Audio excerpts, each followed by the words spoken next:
My my peoples. Boxing for breakfast kicks off in 3 minutes. We about to go in, y'all.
Whoa, whoa, we started Thursday's episode of Boxing for Breakfast with the goof ballery.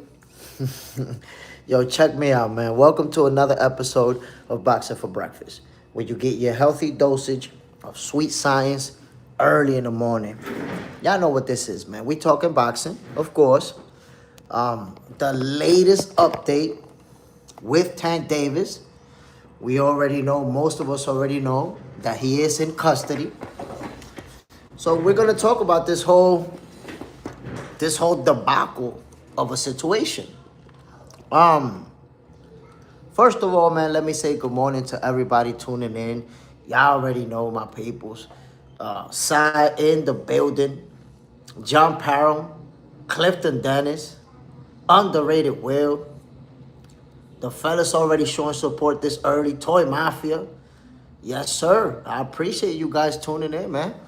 And we have to talk about the whole Tank Davis situation. We all know Tank Davis is one of the biggest stars in boxing. So when things happen with him, we have to talk about it. Now, some of the details have surfaced of the allegations, and I think most of us already knew about the allegations and why they were looking for Tank Davis. But I want to give you guys a little breakdown before we get to that.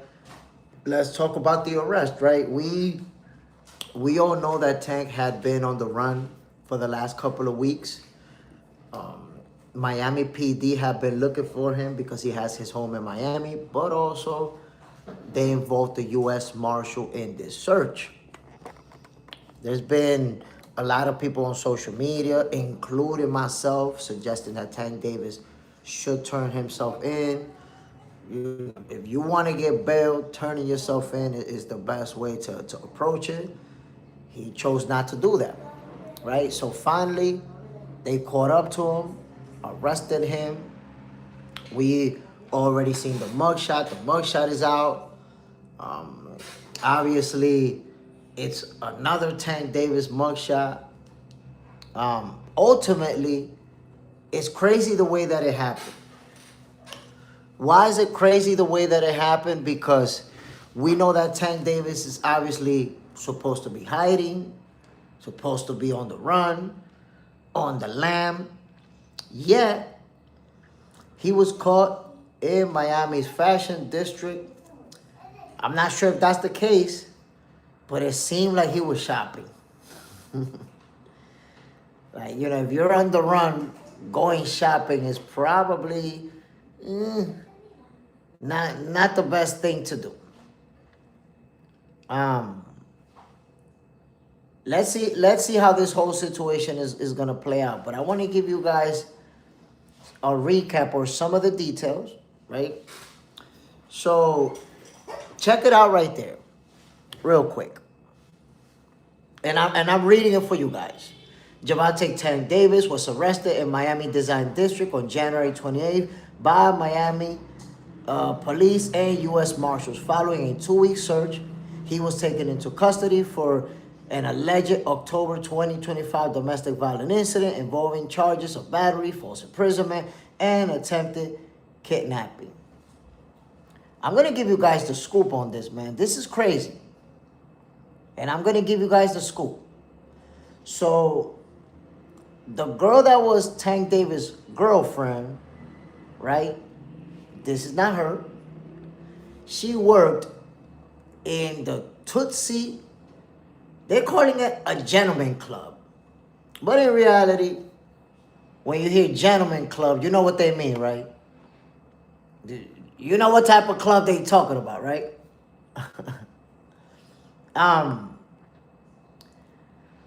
Basically, it's a strip club, my peoples. Tank Davis was at a strip club, or I don't know if that's where he was when he met the girl, but the girl who's having this situation with Tank Davis works at Tootsie's Tavern, or Tootsie's, whatever that is. Now, I'm going to tell you what's going to make this situation goofballery on the side of Tank Davis. And I've seen this happen to a lot of men. At 47 years old, I've seen it happen too much. And now I'm seeing that that's what happened to Tank Davis too. He's another one that fell for the bullshit. Tank Davis, I don't know how he met this girl, how he ended up being in a relationship with this girl. But apparently, Tank Davis had a girlfriend. Apparently, he had a girlfriend that worked at a gentleman's club, and he had been dating her for about 5 months. Now, what I'm going to tell you, I don't know that these are facts. I don't know that these are the facts, but apparently that was his girlfriend for about 5 months, and Tank Davis started to become jealous. Supposedly becoming jealous if she wouldn't answer her phone, becoming jealous, of other men. But think about it, my peoples. When you get with a girl, when you have a girl that works in a strip club as your girlfriend, and I'm not saying there's nothing wrong with that. Don't get it twisted. But if she's at a strip club and you probably met her stripping and you was giving her money, and eventually that led to, you famous, you got a lot of money, what's up, blah, blah, blah. Now you got something more going on with her than just, you're not a customer. But you have to understand, what is her mindset? What is her mindset when she see a guy like Tank Davis who got money like that? Her mindset is, I'm gonna get the bag with this dude. I'm gonna make my money. I'm gonna get paid. He want me to be his girl, no problem. I'll be his girl. I'm making money. Come on now. So basically, as he starts to get jealous and supposedly, according to her, put hands on her a couple of times, she decided, you know what, this is not worth it for me. Yeah, I'm making money with him, but I'm not going to be out here getting beat up. I got a lot of customers. Obviously, it's a beautiful young lady who's making money in that gentleman's club, and she don't need Tank Davis. That's the thing. Clifton Denton, she's a bottle girl. She doesn't strip. Man, that should be cap. That should be cap, man. No disrespect to bottle girls, but 9 times out of 10, bottle girls be whoring themselves just like the strippers, bro. 9 times out of 10. Just like the strippers be going, be taking money to go do what they gotta do, get that extra bag, bottle girls do it too, bro. She's a working girl. If you're in a strip club, oh, that's your, I don't take my clothes. No. You're one of the girls. You're doing you out there. You're making that paper. But the point is, you go to a strip club, you get a girl from a strip club, there's some situations that happen, and she cut you off. She the one that said, nah, I'm not dealing with you. Apparently, she blocked on social media, blocked phone number, all that. Cut them off. Which that's why, in my opinion, Tank Davis was a customer to her. That wasn't her man. She didn't see Tank Davis as her man. That was a customer. And once that customer started to get too aggressive, she cut him off. So after she cut him off, Tank Davis showed up to her place of work. They're alleging that he grabbed her by the hair, by the neck, and dragged her out and took her to the basement of the spot. Maybe, I don't know if maybe they had the parking lot or something like that, but he took her downstairs and he didn't want to let her leave. We don't know what they was talking about. We don't know what happened. And apparently at some point he did, let go of her, and she ran to the other employees for help. And that's why we're here today. That whole situation.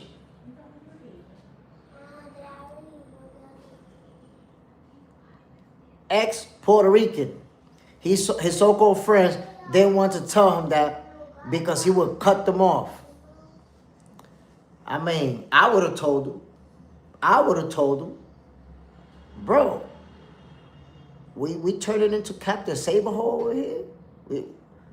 We out here saving strippers and bottle girls. What are you doing? What the fuck is you doing? You're a customer.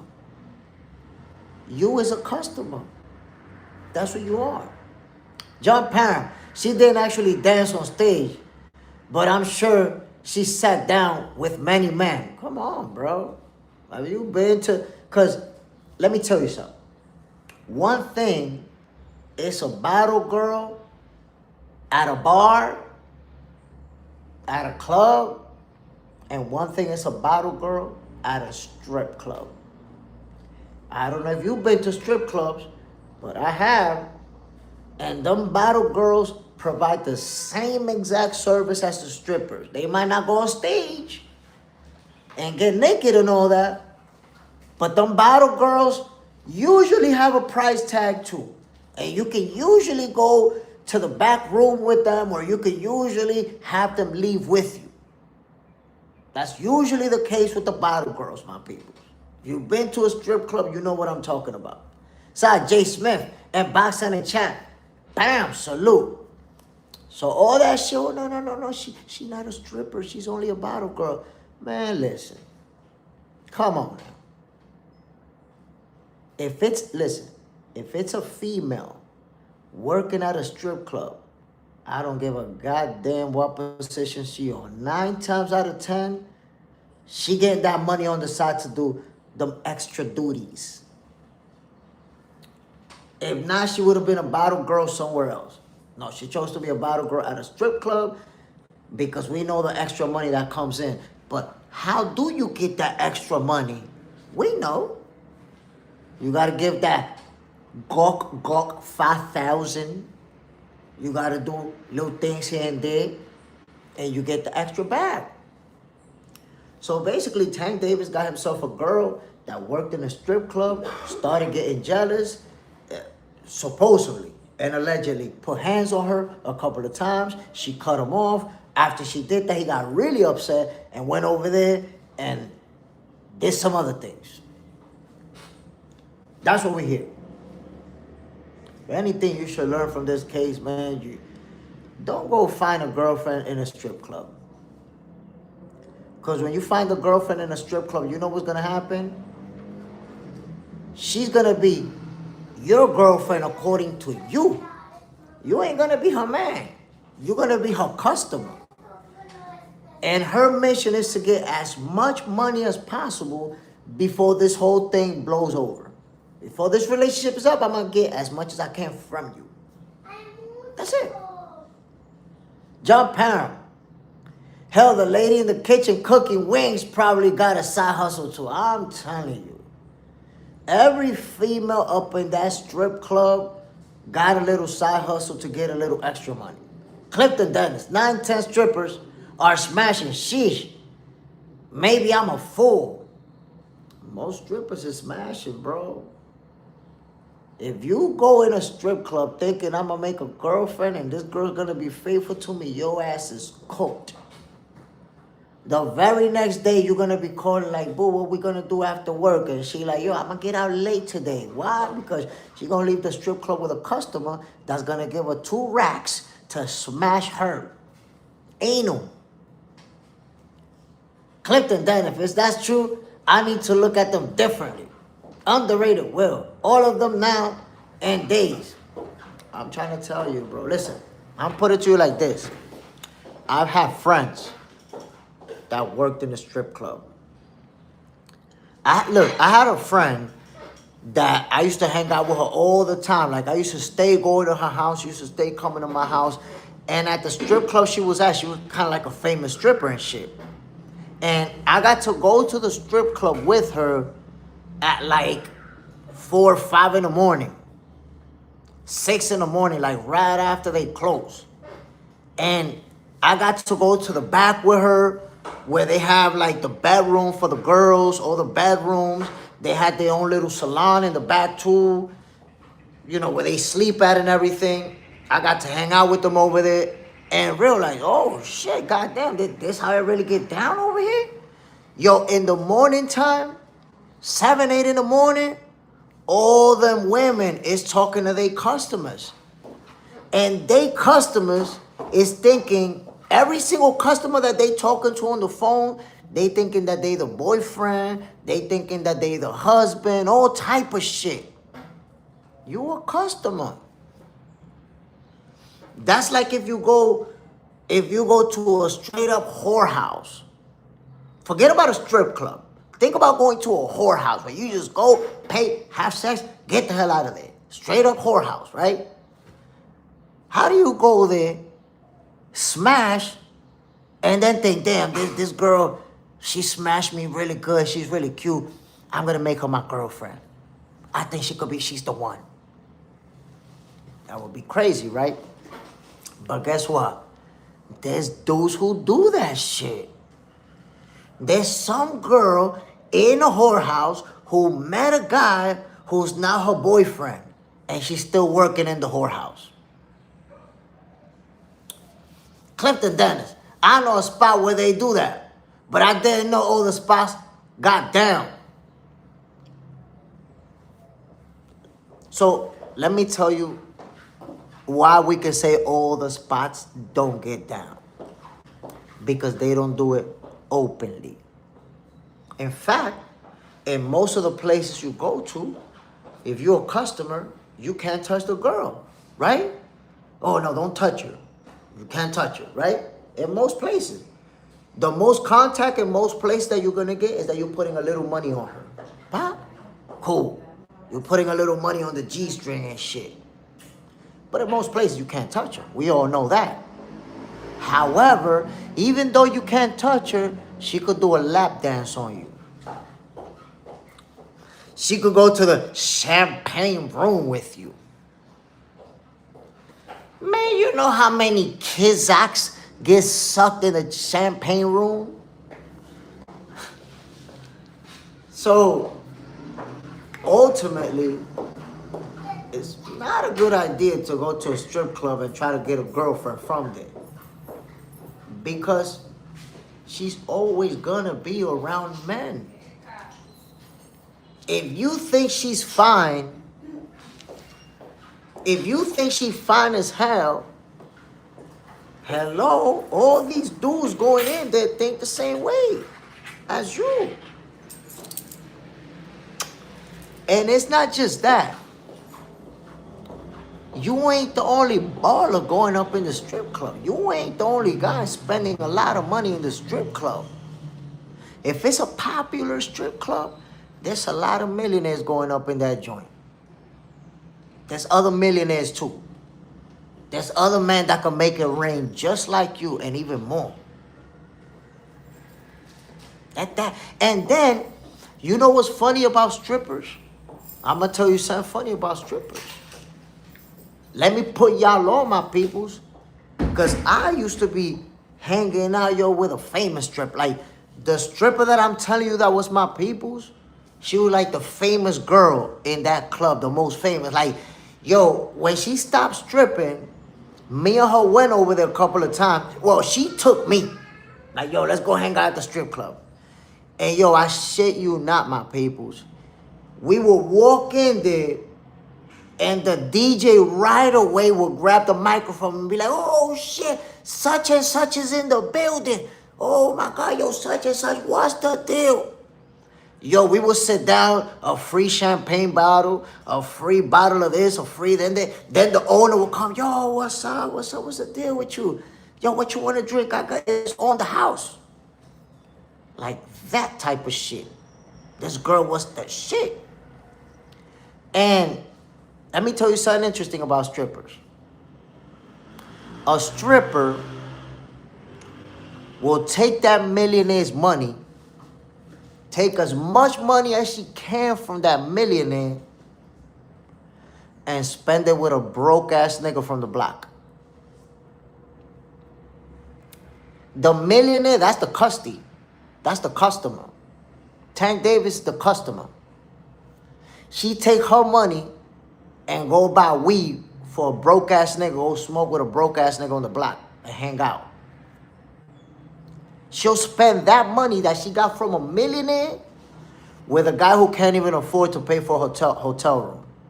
With a guy that might smash in the car because he don't got it for the hotel. She gonna pay for the hotel. Mad often, my peoples, I'm telling you because I know this for a fact. Mad often, the chicks taking mad money from the rich people, they spending it with the broke dudes. I know this for a fact. I've seen it. Clifton Dunn is definitely millionaires in Tootsies. But that's what I'm trying to tell you, my G. A bunch of millionaires go in there. So Tank Davis is not going to stand out like he would in other places. Because you ain't the only dude coming in here with money. And there's dudes coming in here with more money than you. So strippers that work in a spot like that, they won't hesitate to cut you off. And that's what that young lady did. She cut Tank Davis off. She was like, nah, man. Well, allegedly. She was like, nah, you already did this. You already did that. I'm not dealing with you. Foop, cut him off. And maybe because of the ego, maybe Tank was hooked on Shorty. But he went back and they had a situation. Now, the whole problem for Tank Davis is that supposedly, it's on tape. Supposedly, they got Tank on tape, dragging Shorty out, grabbing her by the neck, taking her downstairs, and I don't know what else. Clifton Dennis, Tootsies is high-end, I hear. Ballers, rappers, athletes. Yeah, but The average Joe can go in there because they have a day of the week where they got the bottle of Grey Goose for $200. A bottle of Grey Goose, bro. If you're not an alcoholic, that's it. You drinking all night with that shit. You and two niggas, y'all drinking all night with that bottle of Grey Goose. If you're not a goddamn alcoholic. So I think it's Friday, but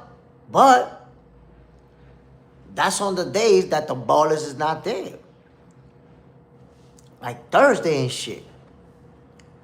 $200 bottles of Grey Goose. That mean you go in there with 3 dudes, man, listen, y'all all chip in for that bottle of Grey Goose, and then y'all all bring in $200-$300 to throw around, and that's it. With $350 you go in there. 3 dudes. Each one got $350 on them. And they going in. So you don't necessarily have to be a baller to go in there and have a drink and throw a couple dollars up. But if you are a baller, you ain't the only one there. It's a lot of niggas there.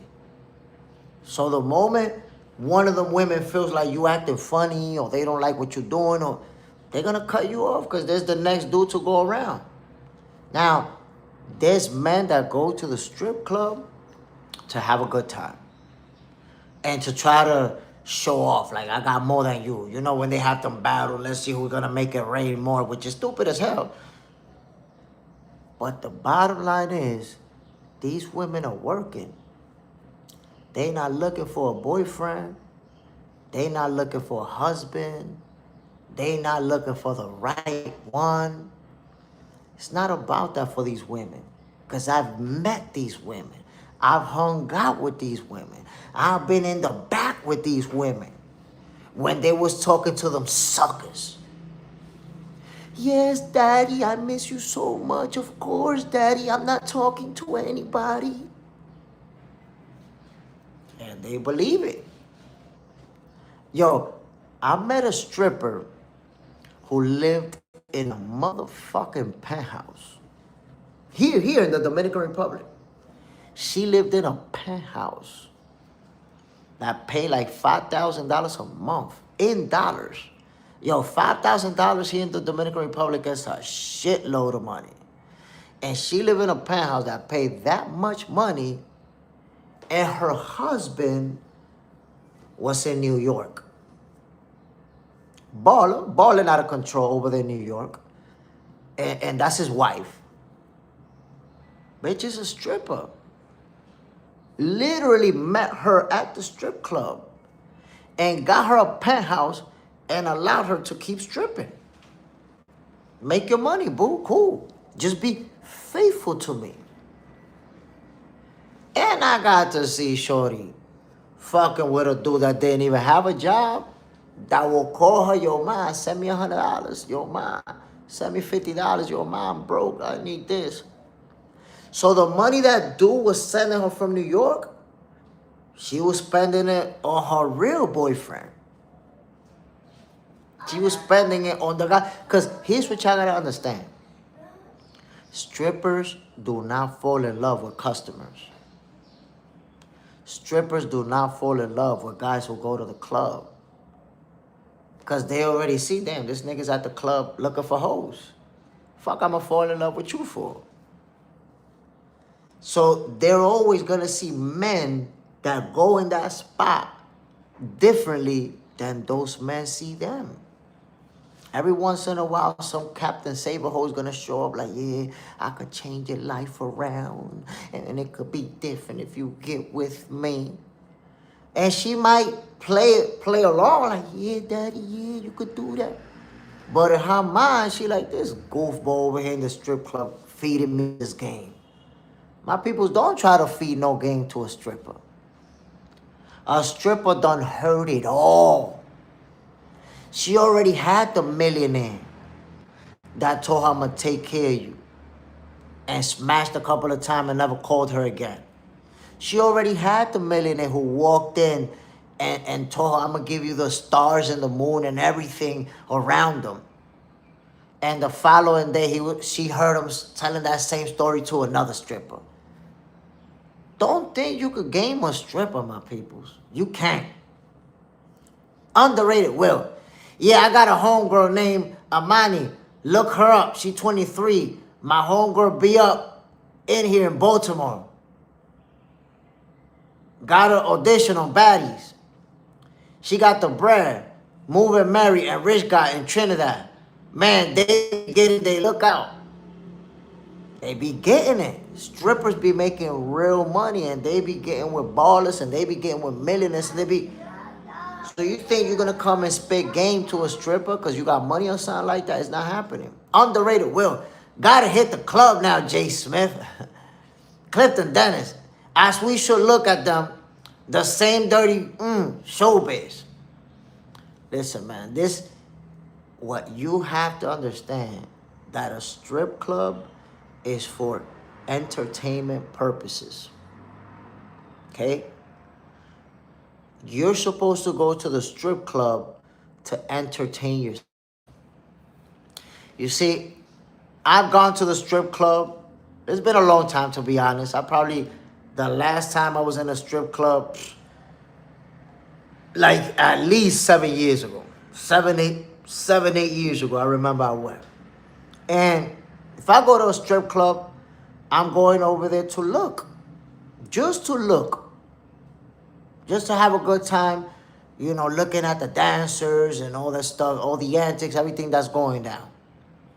But there's people who go to a strip club and they go there specifically thinking, if I see this chick, I like her, I'm going to get with her. And there's people who go to the strip club to straight up get some ass. Clifton Dennis. John. He says showbiz. Young parent, how old is Junior? Don't talk out loud. Nah, he got his headphones on. He can't hear us. I can literally see him right now. So again, my peoples, a strip club is not a place where you go to look for a relationship. It's not a place where you think you're gonna spit game to these girls. It's not a place where you think, I'm gonna tell her the right things and she gonna go crazy for me. Nah, my peoples. All these women heard every game that you can spit. They already got promised everything. They already got jerked. They already had the guy that smashed and then didn't give them nothing. They dealt with all type of situations at the strip club. So this girl that Tank Davis was with, she already heard it all. And I'll put it to you like this so you can see. Why do you think strippers will have a millionaire boyfriend but won't leave their job? In the case of that girl that was with Tank Davis, that's supposedly she's a bottle girl. Why you think a bottle girl would not leave her job if she's with a millionaire? You got a millionaire boyfriend. Why would you want to be a bottle girl? You know why she don't leave the job? Because she don't see Tank Davis as her man. Tank Davis is a customer. That's a customer. And my job is to get as much money as I can from him, because eventually either I'm going to leave him or he's going to leave me, because I'm not going to leave my job. The day that he start getting jealous, and all these women, they know that routine. They know a man is going to start getting all emotional and eventually start spitting that game about you should leave your job, you should leave. And he might even come through with the ultimatum, it's the job or me. And when it goes to that, the women be like, well, so long, sucker. You out of here. John Pam, tax-free, easy money. I'm trying to tell you. It's the reality of how the game works. You don't go to a strip club and think that you're going to get you a girlfriend over there, because it's not going down like that. Underrated Will. They advertise, like niggas on corners selling weed. Man, and they be selling. I heard a female say she got $1,200 from her client. Come on, bro. They make money. And by the way, the image that you're seeing, this is for educational purposes. This image is from the Tootsie Club. So it's for entertainment purposes. So make sure we understand where it took place, right? Also for research purposes, so that you know where it was at. John Parham. If I was a chick and Dale and Alicia came in and targeted me, I definitely quit shaking that ass. You see what I'm saying? Yo, if I was a male stripper somewhere and a millionaire woman shows up, I'm quitting my job. Talk about she want me and she don't want me to do this anymore. We out of here, boo. We're leaving. Clifton Dennis, which ass is the best in the picture? I don't know, man. So it's a tough situation, y'all. Very tough situation because Tootsie's, as you can see it in that girl's outfit, Tootsie's is a very popular place. A lot of people with a lot of money go there. And you don't want to be the guy. You don't want to be the Captain Save-A-Ho to win over there talk about, it's my girl. Ooh, I'm going to be. What the fuck is you talking about? That's everybody's girl, bro. You wildin'. What are we doing? And let me say this. Because I don't want to come off as I'm being disrespectful to the girl. You know, I don't want to come off like that. So let me just express it the way it is. If you're an employee at a place like that, a gentleman's club, you ain't looking for no boyfriend in that spot. None of the people that walk in there, do you see them as boyfriend material. You do see them as the walking bag. You see them as the person who I could get something from, who could buy me a car, who could buy me expensive things, who could give me money. And that's what Tank Davis did. And let me tell you something, my peoples. Why you don't fall in love with these women? And I've seen it. I've seen it here in the Dominican Republic. I got to see it in the U.S. And this is probably why, if you've never been in that situation, you don't have that understanding of it. I haven't been in it, but I told you, I used to hang out a lot with a very popular stripper here in the Dominican Republic. So I got to see those situations. I'm going to tell you what happens.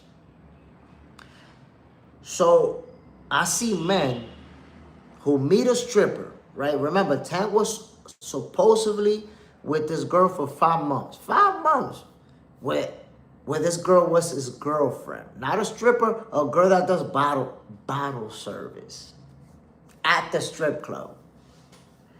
And what I've seen is guys with a lot of money, right? Meet a girl in a spot like this. Now, because you got that paper, you buy her a brand new car. You buy her an apartment. You buy her expensive Gucci and Louis purses. You buying all these things for her.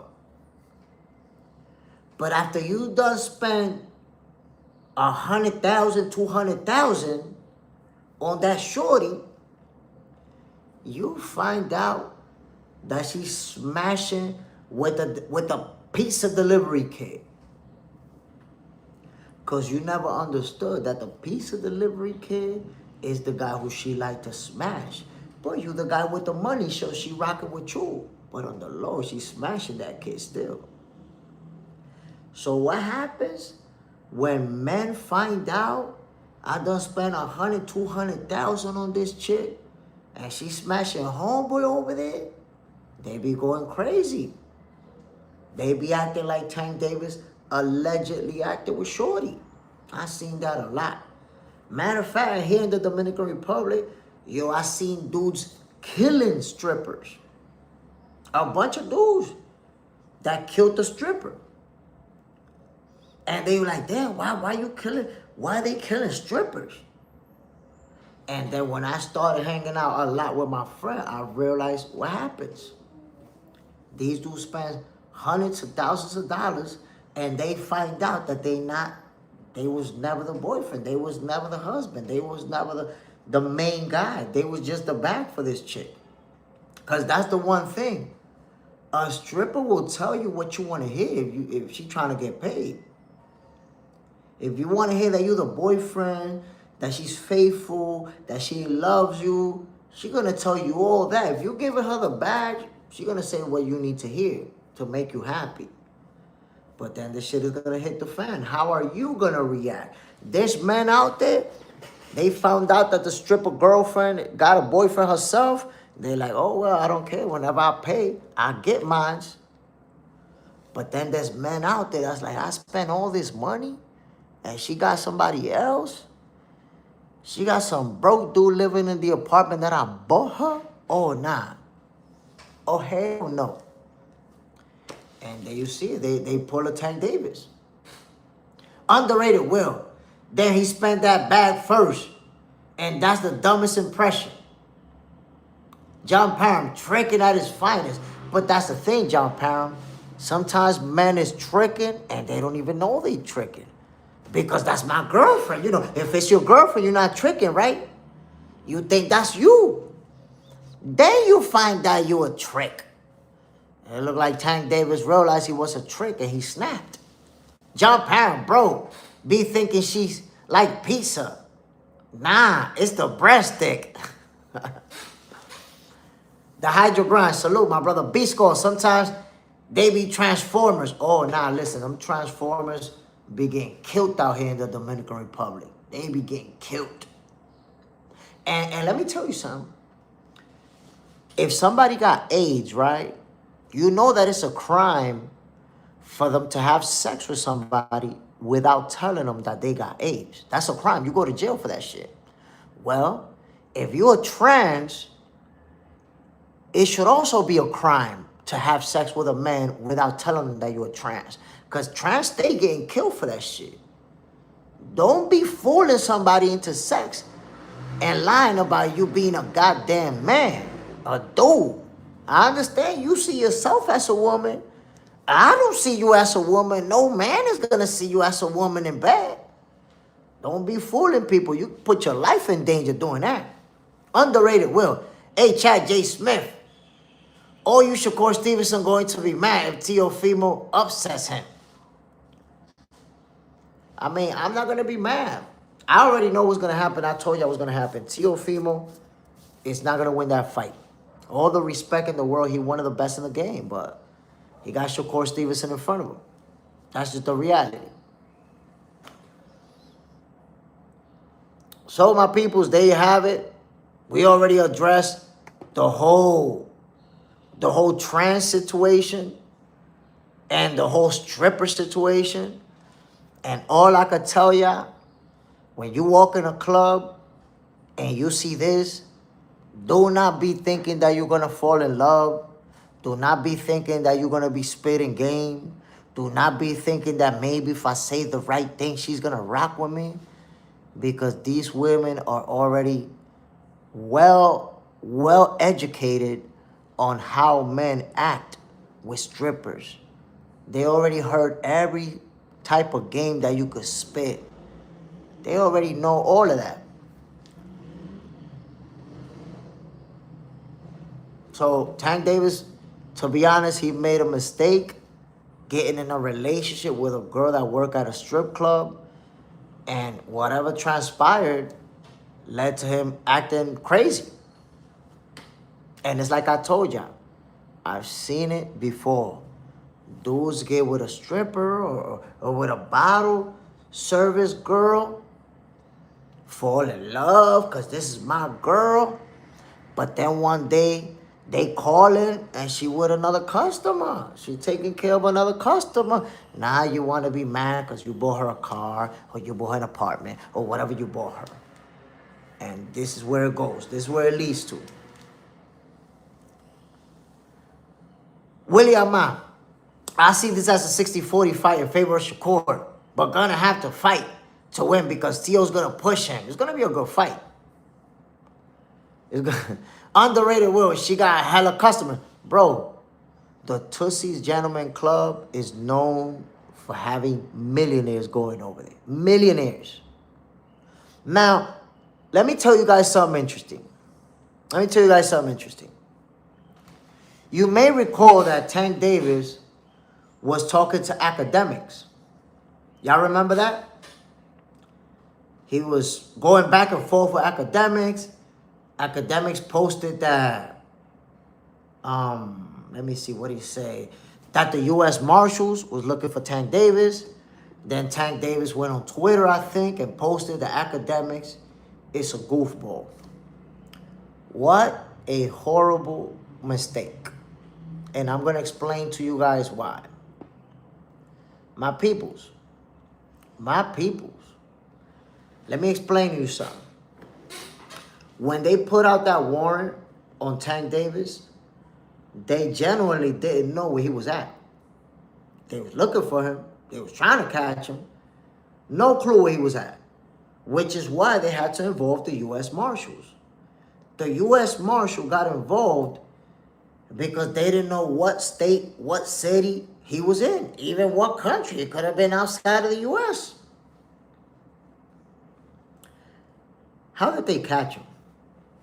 I'm going to help you understand something. Whenever you use your device, you give away your location. So they went from not having a clue where Tank Davis was at to finally knowing for a fact that he was in Miami. They knew that he was in Miami. The moment he interacted with academics on social media, he gave up his location. Come on, man. Come on. You supposedly on the run and you tweeting? Tweeting for real? Ah, man, that was goofy. That was goofy shit. Yo, when he tweeted that, he should have just went and turned himself in. Because they already know where you at. Granted, he could have tweeted that, you know, while being in a moving car in a highway somewhere. But you're in Miami. They already know where you at. Now that they know where you at, they're just going to make sure you don't leave Miami, and they're going to keep tracking you, and they're going to catch you. And that's exactly what they did. So the worst thing that Tank Davis could have done if he was trying not to get caught was interact with DJ Academics. And John Parham, you're not the only one. A lot of people feel like Academics is the police. But Tank Davis literally got bagged for twittering, for being on Twitter. Al Booger salute. Yup. Got bagged. What is you doing? Now, listen, John Parham. If he tweet that from a burner phone, he's still bad. Because they're going to know where the location where that was tweeted from. That's it. You cooked. You are cooked. Because I'm going to tell you something, John. Burner phones, these days, they're not as effective as people think. Not anymore. Even burner phones get tracked. So, he was on the run. He tweeted. A few days after tweeting, boom. But it's stupid. And I'm going to tell you something, my peoples. Because I got experience in this. The last time that I had a warrant, because I had a couple. But I'm going to tell you how I got busted with the last warrant that I had. And I want you to think about this. So, they went somewhere looking for me, right? And I wasn't there. So my bright idea was, if they was in that spot looking for me today, they not going to go back today. Or they not going to go right away, right? I went to that same spot where they had just been looking for me. And while at that spot, I turned on my phone. Boop. I turn on my phone. At that time, social media didn't even exist. I turn on my phone and I just hit somebody up by text message. Such and such. I'm going to see you in a few. I'm going to go there. Pow. And I turn my phone back off. When I turn my phone back off and I'm going to my next hiding spot, I roll a blunt, start smoking it, and I only had taken like 2-3 pulls when my door got busted down by the feds. The feds and Manchester Police Department. Boom! Free! Don't move! I was bewildered, flabbergasted, perturbed, confused, all of it at once. How the fuck did they catch me? How the fuck did they know I was here? How did they? Because, simple. Back in 2005, we didn't know that they could track your phone by you simply turning it on. So by me simply turning on the phone, they knew he went to that location and went and got me. So if you're on the run and you tweeting shit, what the hell you think is gonna happen, bro? What you think is gonna happen? You tweeting while the U.S. Marshals is looking for you. The best technology, the best tracking technology in the world is being used to find your ass. And you tweeting on social media. Underrated Will, man, I'm gonna be 100. I'm not one of these guys. I learned the hard way, good and bad. But a lot of Baltimore dudes is very emotional. And the female masculine is crazy. And these guys up here, 85% crash. They be crashing out. And it's like I told you, if you the type of person that's ready to crash out, you can't be getting with these type of girls because you gonna crash. Once you realize I spent hella money on this girl and she smashing somebody else, or I'm just a trick to her, she don't really give a damn about me, yo, that's the recipe for a man to crash out. Right there. Clifton Dennis, man, shouldn't get easy emotional when we cause serious damage. We can't take back. That's a fact. That's a fact. Al Booger, another one risked it all for the gram. Social media got another one, shaking my head. I don't know, man. People be trying to holler at academics, end up in jail. I don't know what's going on with academics. John Parham, I got caught with a warrant running a red light because I had to shit. But cop was cool and actually took me to the nearest gas station. Yo, there's all different type of ways that people get caught up. But if you get caught up because you was on social media, because you was using phones, you a goofball. You a goofball. At this point, everybody's supposed to understand that. And let me put you on to something, my peoples. Let me put you on to something interesting.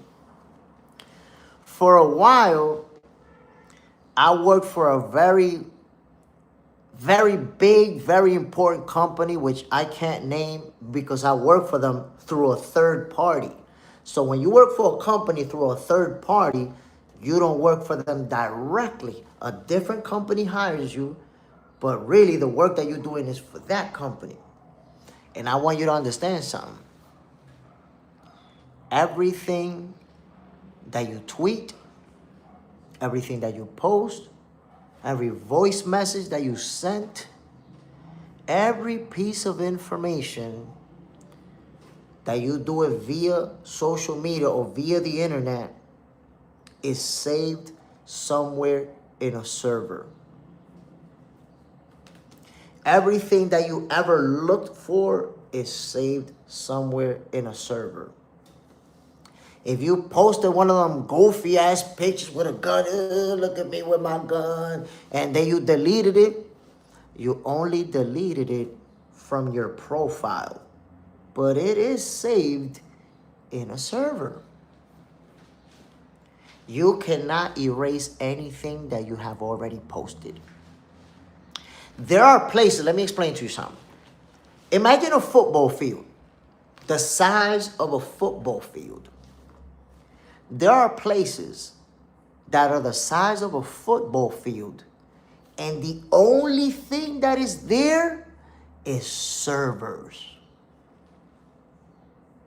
Servers, below servers, below servers, a basement with more servers, a building with servers, and just servers. And you know what those are there for? To fucking save everything. Everything is saved. How do you think that you can go on your phone and go all the way back and see the pictures you posted on Facebook 4 years ago? How do you think you could do that? Those pictures are not saved on your phone, right? Where the hell you think they saved? They're saved in a server somewhere. So don't ever think that you erase something and it's actually gone. It's not gone. If they need to use that against you, they can pull it up. Easy work. That's number one that you need to understand. Number two that you need to understand. Your computers, your phones, your TV, everything that connects to Wi-Fi can be accessed remotely.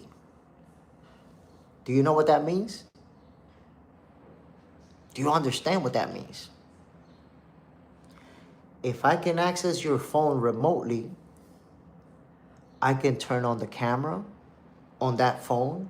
I can turn on the microphone on that phone. I can turn on all of the recording features in that device while it's sitting in your pockets. Your TV that connects to the internet, yep, I can go into that TV, turn on the camera. If it has one, turn on all the features to record whoever's in that living room. Just a little piece of information for you. Underrated Will. I know, bro. Been to both and it's crazy, man. Went to Las Vegas. I think that state got every state beat. Las definitely a trap. Man, listen. People visit Las Vegas and have to go to jail before they leave. Underrated Will. Now, Baltimore chicks have their but I think they all got lead. John Parham. Baltimore has a bunch of cats who play with their nose from what I've seen. Look, man, this whole situation, here's the magic question, fellas. What's next for Tank Davis? You guys know we've been wanting that fight with Shakur Stevenson. It's a fight that for years we said, is it going to happen? It's probably going to happen. Who's going to win this fight if they face each other? Well, what is next for Tank Davis? Now he got arrested. Now, John, I will tell you, I've seen that he's going to get bond like 15 grand, which is not a lot of money. But is that true, or is it just news that we've seen out there? Because Tank is supposed to be free. Then this morning, if bond is 15K, he's going to be free this morning at some point. Underrated Will. He going to stop fucking with her for sure. He going to stop fucking with her. Well, shit. He don't have a choice. Because I guarantee that if he bails out, which he is, he's going to have a no contact order. He's going to have, he can't come within 1,000 meters of her or some stuff like that. Like, he won't be able to contact her. And if he does, that's a new charge. If he try to have somebody reach out to her, that's a new charge. And I got to tell you, I've seen that happen too. When men go to jail, bail out, and go right back in because they violate the order of protection. So hopefully, Tank is able to stay away from her. Hopefully. Clifton Dennis, do you think Tank will do big fight if he has to go to jail the same way he did with Ryan when he went to jail the first time? But he didn't really go to jail because he came right out. He bailed out, came right out, and he didn't really do no time. Now this situation may lead to some jail time. It may lead to some jail time. Is he gonna get bail? I don't know. I don't even know John Parham if he's gonna get house arrest. Maybe, because you know when you got a lot of money, you got high-powered attorneys, and they could make the right conditions for him to get house arrest. But let's see, man, because when they catch you on the run, it's tough for you to get bail. Marie, Jay, are you going to live stream for that Bakram versus Josh fight? Hell yeah. So I want to see how I'm going to do the live stream on Saturday. Because we got the card in New York City, but Xander Sayers is fighting in Puerto Rico. And he's going to try to unify titles. John Parham, Tan needs to get a chick from the country who can cook, fucks, and braid. Look, men like Tank Davis can't be getting with a chick that work in a strip club. The guy who get with a chick that work in a strip club is the guy who don't give a damn. Dude, I don't give a damn what you doing. When you with me, you rocking with me. I don't give a damn. There's dudes like that. Don't give a damn what you doing. But if you like the jealous type, if you're the possessive type, if you want your chick to do the things you want, nah. You're gonna end up crashing out every single time. Out. Word. Even with those orders, the women will sweet talk you to come back and get you locked up again for saying something she didn't like. And here's the deal, man, and I told you guys before. 9 times out of 10, the chick from the strip club, she see you like a customer. Her job is to be sweet with you. Her job is to be nice to you, to call you daddy, to tell you I miss you. Her job is to keep you coming back and keep you giving her money. That's her job. She's not going to fall in love with you. Strippers, bottle girls, they don't fall in love with dudes that walk into that club. You're the bag, you're the money for her. They understand that you go to strip clubs and you do this with other women. They not falling for that shit. So Tank Davis, meets a bottle girl who's obviously fine as hell, and he decides that he's gonna date her, and they've been together for 5 months. To Tank Davis, that's his girl. But to homegirl, Tank Davis is a customer. Probably one of her best customers as far as how much money he brings. But remember, Tootsie's Gentleman Club in Miami is a haven for ballers. And basketball players in there, football players in there, all type of athletes, rappers. Yo, Tank Davis not the only famous guy or the only millionaire to go there. So, you're not gonna, because look, I'm gonna keep it real with y'all, my peoples. And this is not all millionaires, but it's a lot of them, and Tank sound like he one of them. A lot of millionaires, they'll go to a spot like that and get a girl from there, and it's like, because I'm a millionaire, you gotta do what I say. The millionaires, they buy them chicks a nice car. Imagine if you're a girl and there's people coming in here giving you, 500, 1,000, 1,500. You walking out of there on a Saturday night with 8 racks. You making money. But then you got the one millionaire, Captain Saverhole, who buys you a car, buys you a nice apartment, buys you 3, 4 Gucci, Louis purses. He's spending a different type of bag on you than these other dudes. Because these other dudes know what you're about. They know that they're a customer.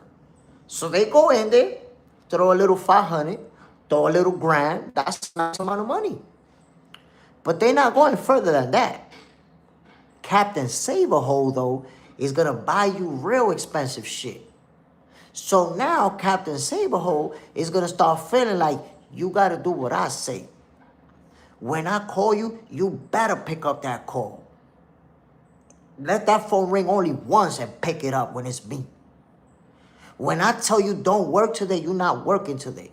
When I tell you get out early, you getting out early. You're going to do what I say, when I say, how I say. Because I'm spending the bag.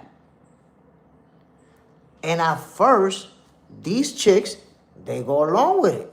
They like, cool, I'm going to do what you say, boo. I'm going to do what you say. You want me to do things? I'm going to do it the way you want me to do them. But guess what? At some point, the chick is going to get tired of your bullshit. She's going to get tired of you raising your voice at her because nobody else does. She's going to get tired of you acting funny because nobody else does. So eventually, what ended up happening in this situation? Well, according to the girl, she cut Tank Davis off. According to her, she was like, nah, that's it. Supposedly, she blocked him on social media, blocked his phone number, all of that. And that's when he ended up going up in her place of business. And a lot of men do that, what Tank Davis did. I've seen that here in Dominican Republic. A guy spent mad money on a stripper, bought her expensive shit, and then when she tried to break off the relationship, what? Now you want to fight. Now you want to beef. Now you saying, yo, that $50,000 ring that I bought you, I need my shit back. And stripper's like, hell no, that's my shit. You bought me that. You crazy. You're not getting that back. You're not getting none of this shit back. This mine. And that's when men be crashing out. You want to buy a car for a stripper? And then when you get mad, you want it back? Guess what? You bought that car under her name. She don't got to give it back to you. She ain't got to give it back. You lost it now. You cooked. And now you feel like a victim and you want to beat somebody up. Y'all got to understand that, my peoples. Listen to it from Jay Smith. Do not fall in love with a stripper. You never go in a strip club and try to make any of those young ladies your girlfriend because they see you as a customer. You are their customer. They're supposed to treat you nice. They're supposed to tell you that they miss you. They're supposed to tell you that you're their favorite customer. They're supposed to tell you that they never met somebody like you, that you're different. That's their job. They got that script down pack already for your ass. Because the more you like a stripper, the more you fall in love with the stripper, the more money you're going to spend. But then what happens after you spend that money and you find out that you're just a trick like the mother dudes? You crash out. Men stay crashing out over shit like that. I've seen it here in the Dominican Republic and I've seen it in the U.S. Men crash out. You can't handle the fact that you got taken for a sucker. Underrated, Will, do not fall in love with a stripper. Do not. You're going to suffer. It's going to be a painful situation when you find out that you're a trick. When you find out that the dude she really likes, the guy she's digging, like her favorite guy that she effing him for free. This dude work at Taco Bell, bro. This dude work in a factory, pushing boxes. This dude drive an Uber, and he's smashing the shit out of her. Anal, for free. And you're over here paying for that. Brand, don't fall in love, period. Underrated, Will. Bro, word of the day. Shackle hands. Do not fall in love with a stripper. I mean, if you do, you're going to pay the price for that. Brascarol. Greetings from the main streets of North Omaha, Nebraska. You will always lose to them. You got the good stuff. You got to pay. Chalk it up. Listen, man. If a stripper get you for your money, just take that L. Take the L.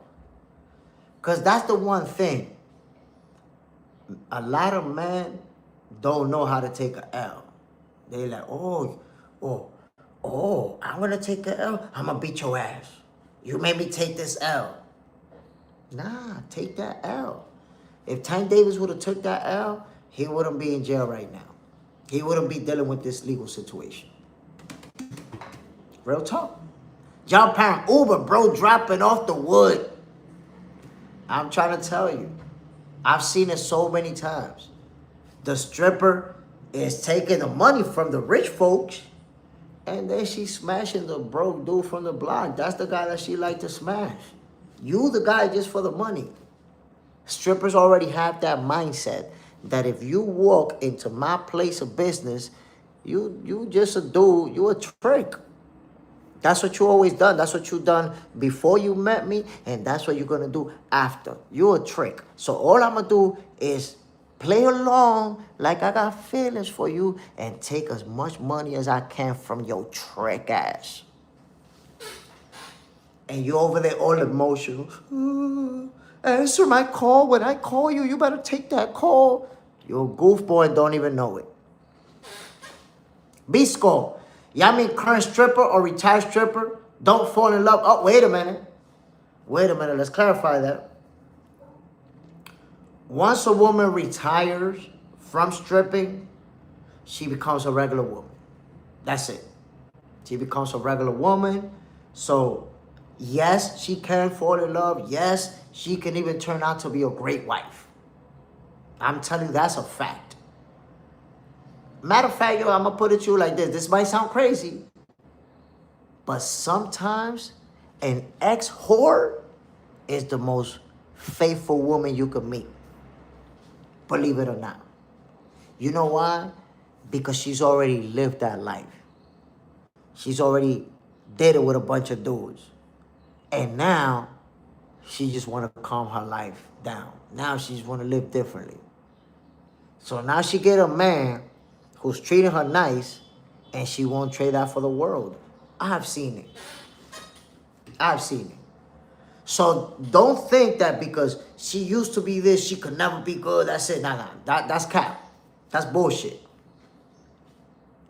An ex-whore might be more faithful than that Jehovah's Witness wife who the pastor's smashing. The pastor's smashing all of them. And they never been a whore. John Parham. I took a homie to a strip club and he felt the chick liked him. He kept hitting the ATM. I was like, bro, chill. They professionals. That's a fact, bro. Wes does I'm an ex-whore who is now a good dude. You see what I'm saying? Me too, bro. Me too. Real talk. My wife is the only woman in my life that I ever been faithful to. Had a bunch of girlfriends, and I had never been faithful. But I finally got to a point where I was like, nah, yo, I got something good. I'm not going to mess it up for some bullshit. John Parent, OnlyFans knew the way for sure. I would say OnlyFans is like a loophole to prostitution. Now you can prostitute yourself legally. Because think about it. It's illegal to smash for money, but you can smash on OnlyFans and get paid. That's it. It's a legal loophole to prostitution. Shaku hands, I won't be a pastor like that. Smashing burgers. Listen, man, the pastors, they be smashing.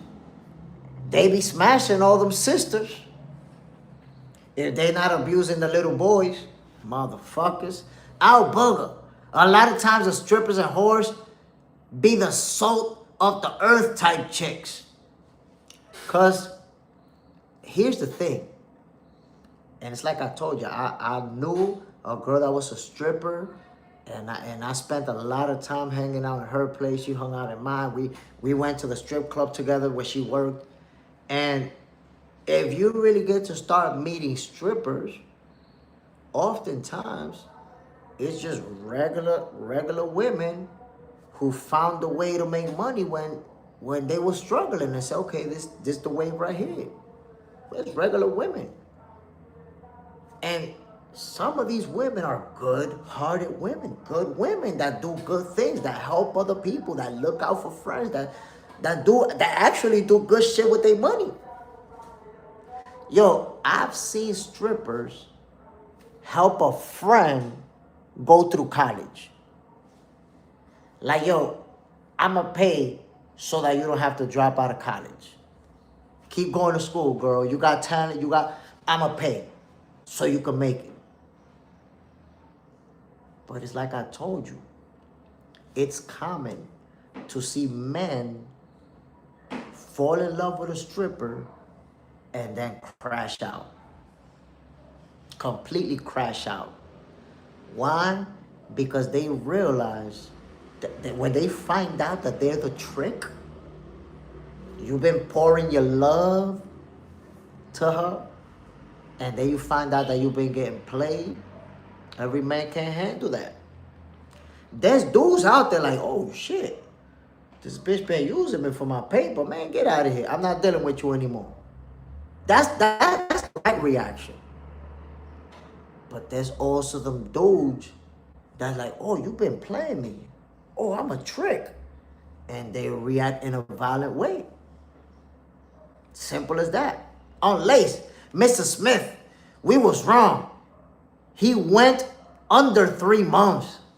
Whoa, now we wasn't wrong, bro. The over under, we went with under. Or you was wrong there. I was like under 3 months. He went 2 weeks. Shaco has a lot of strippers go through college stripping as well.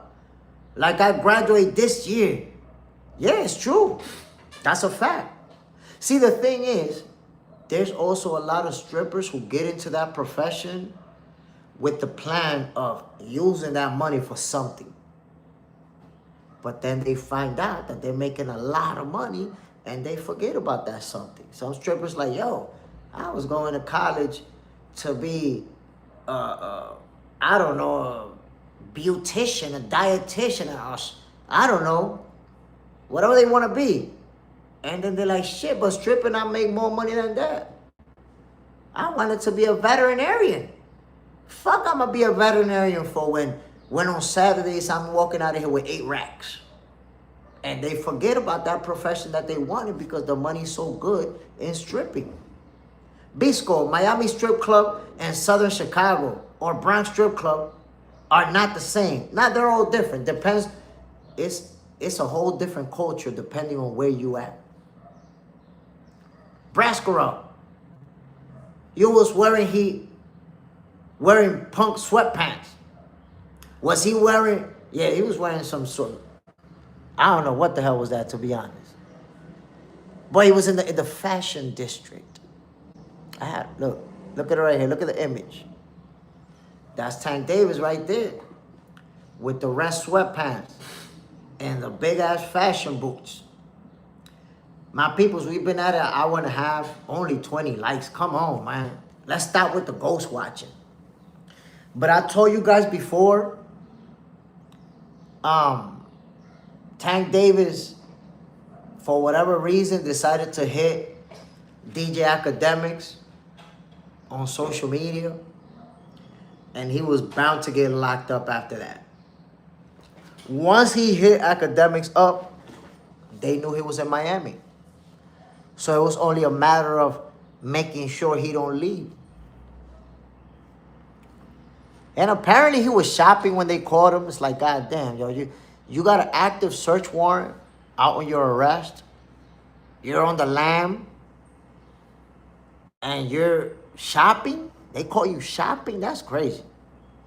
I guess Tank figured, yo, it's nighttime. Ain't nobody gonna see me. Ain't nobody gonna know. But you're super famous. You're super famous and you're probably turning on your phone and shit, using your phone. They got you. John Parham, Academics got that award, yeah? Academics got that award money. Well, how much they was giving for Tank? 10, 15,000? that went to academics. A lot of people saying academics is the police. Wes does it. Shakur Stevenson. Yo, you know somebody told me, nah, Tank is slick. He made them catch him now so that everybody could forget about Shakur Tio. Man, shut the hell up, bro. Shut the hell up. That shit had me dying laughing. Bro, Tank did not get himself caught so that we could forget about Shakur and Tio. Shut the hell up.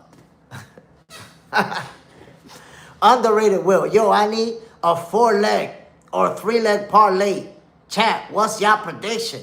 Put it in my tickets now. Well, you know that Shakur Stevenson and Teofimo Lopez. I gave you that one right there. Shakur's going to do what he has to do to walk out of there with a W. I'm going to give you another one. Xander Sayers. I'm going to give you 3 right now. Shakur Stevenson, Xander Sayers, Keyshawn Davis. Take that shit to the bank to get some pounds. Clifton Dennis, that's a good coincidence. And listen, somebody used to tell me that there's no such thing as a coincidence. John Pound will definitely put a little something on the draw for Tio and Shakur. Marie, Tankomaniacs are crying right now, man. It's tough. The Tankomaniacs are going through it, man. Going through it. The Hydro Guard, Mortaz Aliev. Ooh, backward Mortaz Aliev, bro. A lot of people say he's going to absolutely destroy Josh Kelly. Not giving Josh Kelly a chance. Wes does it. John, that's a payday. Antoine Richardson. Keisha might get upset, though. I've been hearing about that possible upset. Honestly, I know Jermaine Ortiz is a real good boxer. I know he's a skilled fighter. I don't see him winning this fight. And I'm going to tell you why. He did enough to be competitive against Shakur. He did enough to be competitive against Lomachenko. But he didn't try to take it from him in the championship rounds. I didn't feel like he did. Like he went in there like, I'm going to take this from you. Instead, it's like he just wanted to look good. It was good enough to not get knocked out, to not get hurt, and to, you know, look good. But I just didn't feel like he tried to take it from him. Now you fighting a Keyshawn Davis who got a chip on his shoulder, who, you know, his last training camp, he was in shambles, dealing with alcohol issues. Whole fight falls through. That's a debacle. So Keyshawn got a chip on his shoulder to go out there and show out. And I think that's what he's going to do. I believe it. John Pam Ortiz definitely has a good chance. And he's a skilled fighter. I believe that he has a chance. But I don't know if he has. And I hate to say this. You know, I'm talking about a Dominican fighter who I support. But honestly, my peoples, I haven't seen that championship attitude on Ortiz in those fights. I've seen more the attitude of, I want to be competitive. And I was competitive. And he was smiling at the end of those fights. He was happy to compete. You see, championship caliber fighters, you lose for that title, you sad. You hurt. Look at Andy Cruz. Andy Cruz was crying because he expects to be a world champion. So I want to show you, compare the reaction of Andy Cruz when he lost, threw himself to the floor, went to the back. You can see that he's hurt.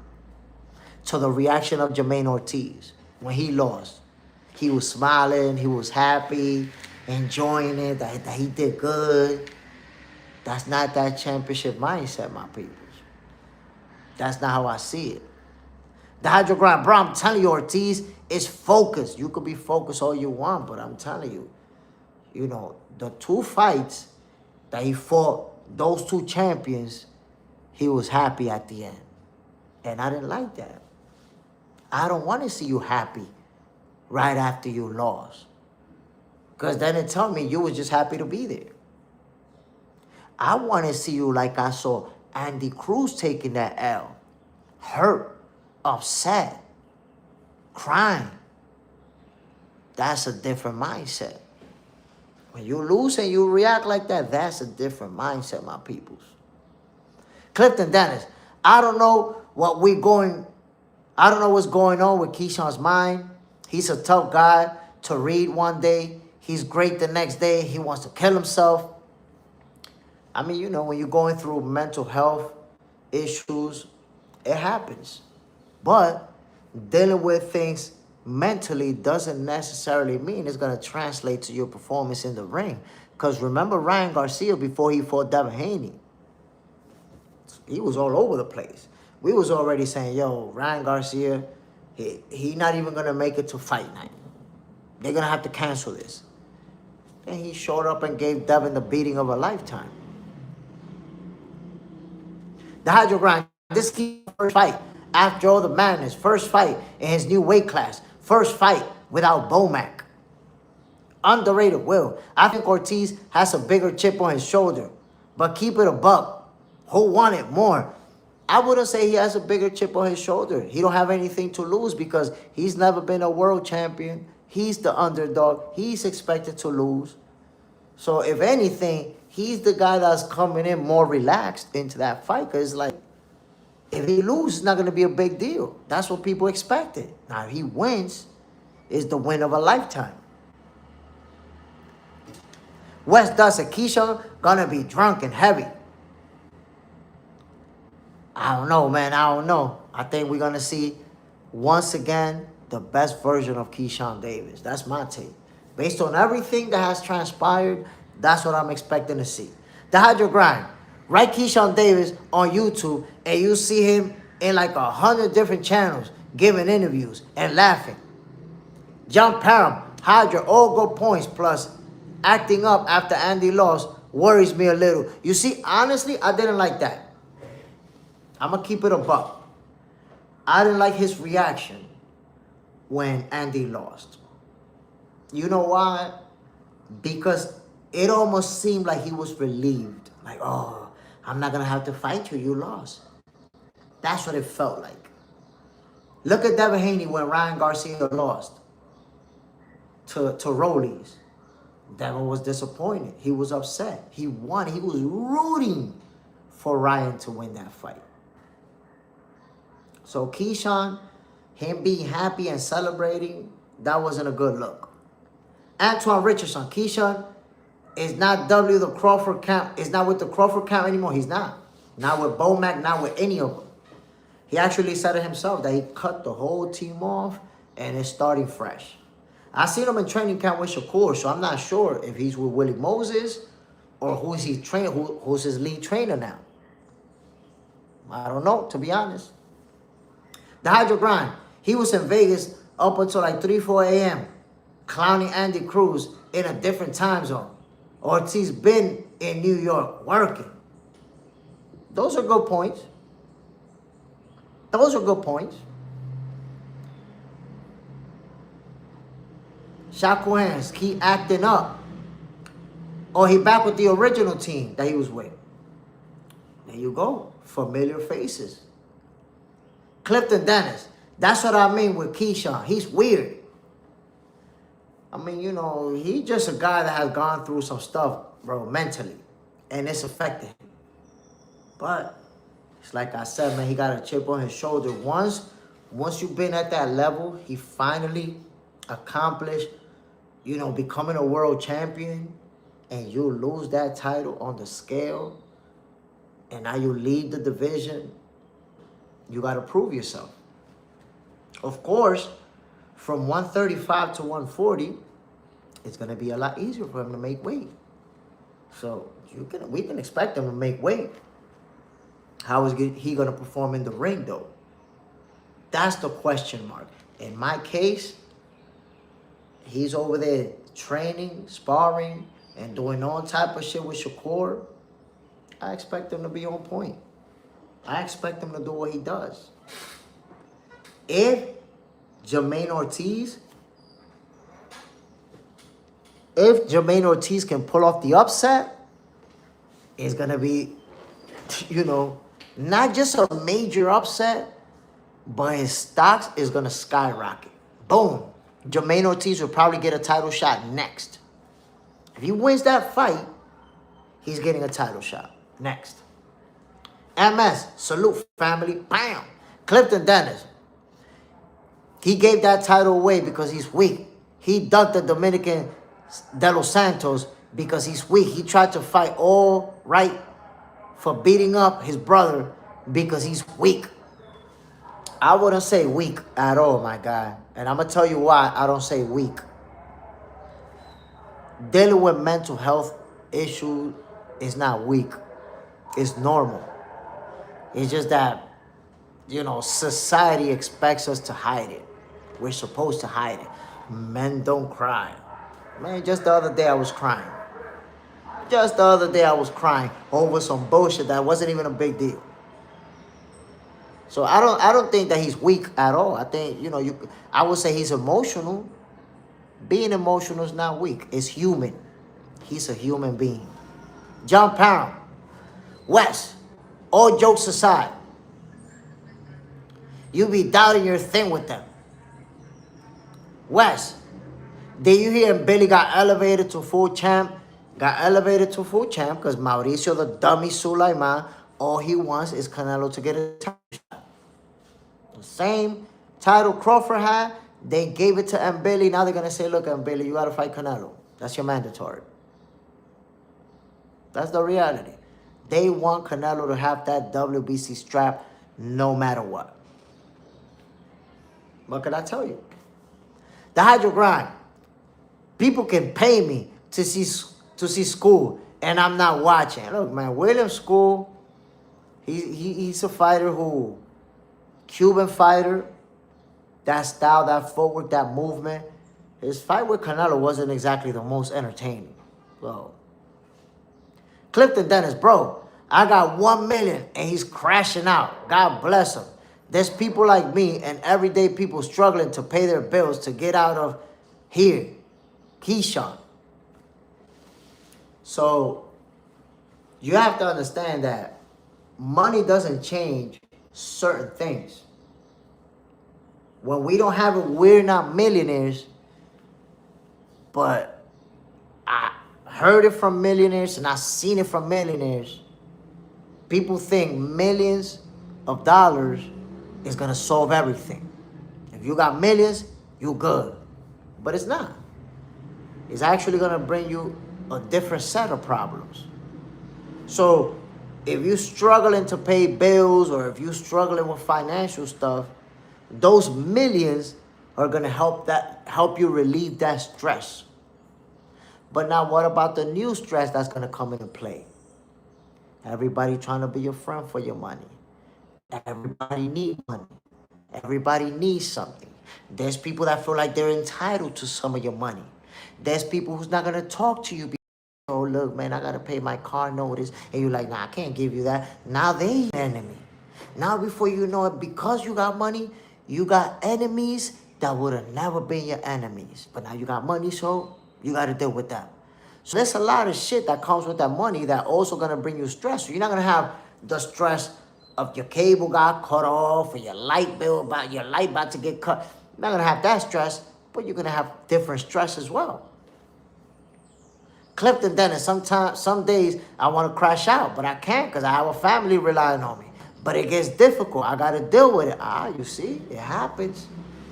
It happens. Some of us just control it.